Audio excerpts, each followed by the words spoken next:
Welcome to మన TV news. TBP కాలనీలో MLA doctor BV Jayanageswara Reddy పాల్గొని ఎన్టీఆర్ భరోసా పెన్షన్ల పంపిణీ. ఎమ్మిగనూరు పట్టణంలో 27వ వార్డ్ టీబీపీ కాలనీలో నిర్వహించిన ఎన్టీఆర్ భరోసా పెన్షన్ల పంపిణీ కార్యక్రమంలో ఎమ్మెల్యే డాక్టర్ బివి జయనాగేశ్వరరెడ్డి పాల్గొని వృద్ధాప్య, ఒంటరి మహిళలు, దివ్యాంగులకు చెందిన లబ్ధిదారులకు పెన్షన్ల పంపిణీ చేశారు. స్థానిక సమస్యలపైన, అధికారులపైన ఎమ్మెల్యే మండిపడ్డారు. ఎమ్మెల్యే మాట్లాడుతూ ప్రభుత్వం అందిస్తున్న సంక్షేమ పథకాల ద్వారా పేద, బలహీన వర్గాల జీవితాల్లో మార్పు తీసుకురావడమే లక్ష్యమన్నారు. అలాగే త్రాగునీరు, డ్రైనేజీ వ్యవస్థ, సీసీ రోడ్లు, విద్యుత్ స్తంభాలు, వీధి దీపాలు వంటి మౌలిక సదుపాయాల అభివృద్ధికి ప్రభుత్వం కట్టుబడి ఉందన్నారు. అదనంగా మహిళల కోసం స్త్రీ శక్తి, ఉచిత బస్సు ప్రయాణం, ఉచిత గ్యాస్ సిలిండర్లు, అన్నదాత సుఖీభవ పథకం, డిఎస్సి ద్వారా ఉపాధ్యాయ నియామకాలు, కానిస్టేబుల్ ఉద్యోగాలు తదితర సంక్షేమ ఉపాధి కార్యక్రమాలు ప్రస్తావించారు. ఈ కార్యక్రమంలో రాష్ట్ర కుర్ని కార్పొరేషన్ చైర్మన్, మున్సిపల్ కమిషనర్, సిబ్బంది, పట్టణ వార్డు కమిటీ సభ్యులు, పార్టీ నాయకులు, కార్యకర్తలు పాల్గొన్నారు.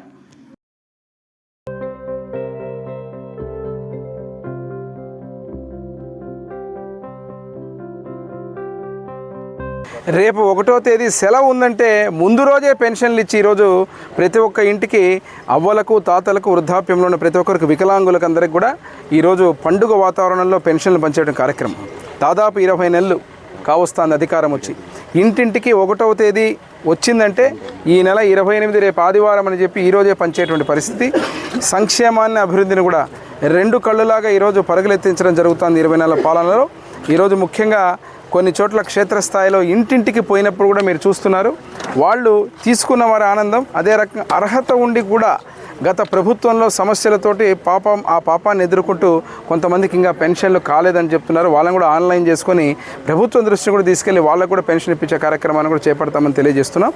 ఈరోజు ముఖ్యంగా రాష్ట్ర ప్రభుత్వం, రాష్ట్రంలో రాజకీయాలు మీరు చూస్తే ఇంకా కూడా వైకాపా సూపర్ 6ని అద్భుతంగా అమలు చేసి ఇంటింటికి ప్రతి నెల ఈరోజు గర్వంగా ముఖ్యమంత్రి గారి దగ్గర నుంచి మేము శాసనసభ్యులందరం కూడా ఇంటికి వస్తుంటే అది చేయలేదు, ఇది చేయలేదని చెప్పి కుట్రపూరితమైన మాటలు మాట్లాడుతూ రాజకీయాలు చేసుకుంటూ డ్రామాలు ఆడుతున్నారు. శాసనసభకు రారు, సమస్యలు ఏదైనా చెప్పి చర్చిద్దామంటే బయట కూర్చొని తప్పుడు డ్రామాలు ఆడడం, తప్పుడు మాటలు విషప్రచారం చేయడం తప్ప ఇంకా చేసేదంటూ ఏమీ లేదు. 151 సీట్ల నుంచి 11 సీట్లు కుదించిన తర్వాత కూడా ముఖ్యమంత్రిగా జగన్మోహన్ రెడ్డి చేయని పనులన్నీ కూడా చెప్పిన హామీలు చేసుకుంటూ ముఖ్యమంత్రిగా చంద్రబాబు నాయుడు గారు ఈరోజు పోతూ ఉంటే మళ్ళీ మేము వస్తే రపరప అంటారు. పాదయాత్ర చేసి మళ్ళీ మీరు చేసిన పాపాలే మళ్ళీ చేస్తారా, అదే చెబుతారా అని అడిగితే దానికి సమాధానం లేదు.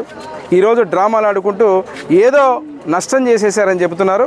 ఈరోజు మీరే చూస్తున్నారు, మీడియా మిత్రులందరూ నాతో నడుస్తున్నారు.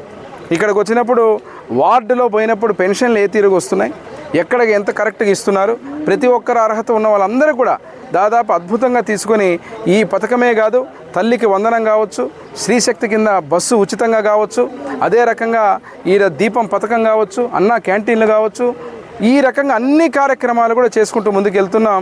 ఈ జరగాల్సినటువంటి పనులని జరుగుతున్న తీరుని చూసి భరించలేక పాపం వైకాపా పార్టీ వాళ్ళు ఏదో మాట్లాడాలని మాట్లాడుతున్నారు తప్ప ఇంకా ఏమీ లేదని తెలియజేస్తున్నారు. గ్రామాల్లో తాగునీటి ఎద్దడి మొదలైందని చెప్పి పలు గ్రామాలు కొన్ని ఆందోళన చేస్తున్నారు కొంతమంది నాయకులు. ఇప్పుడు మీరు గమనించారు, మీరు చూస్తే మన ముఖ్యమంత్రి గారు పర్యటన వచ్చిన రోజు ఏదైతే కొండమ్మవాగు చెరువు చూశారు, మీరు ఒకసారి ఆలోచించండి. ఇక్కడ ఈ ప్రాంతవాసులుగా మీరు ఫిబ్రవరి నెలలో ఆ చెరువు నిండినటువంటి పరిస్థితులు ఉన్నాయా? కాబట్టి ఈ ప్రభుత్వము రాయలసీమ ప్రాంతంలో, ముఖ్యంగా మా ప్రాంతంలో కూడా నేనైనా మేమందరం కూడా జలాశయాలన్నీ నింపుకొని దాన్ని జాగ్రత్తగా తగు చర్యలను తీసుకోవడం జరిగింది. ఎక్కడెక్కడైతే ఈ తాగునీటి సమస్య ఉందో అది కూడా వైకాపా పాపం పాలనే. ఎందుకంటే చెప్తాం మీకు, డిస్ట్రిబ్యూషన్ నెట్వర్క్ జలజీవన్ మిషన్ ఏదైతే కేంద్ర ప్రభుత్వం ఇచ్చిందని ఒక్క పైపును కూడా సక్రమంగా వాడకుండా సర్వనాశనం చేసి ఈరోజు ఆ ప్రాజెక్టు పోయేటట్టుగా, వెనక్కు పెంపేటట్టుగా చేసిన ఘనత ఈ వైకాపా పార్టీదే.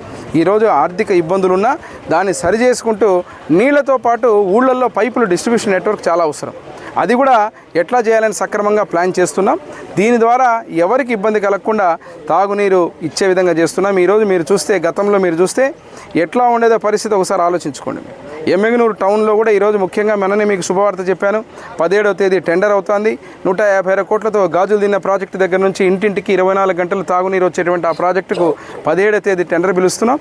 ఇవన్నీ కూడా తాగునీటి సమస్యలు అత్యంత క్లిష్టమైనటువంటి పశ్చిమ ప్రాంత నియోజకవర్గం మా ఎమ్మిగనూరు.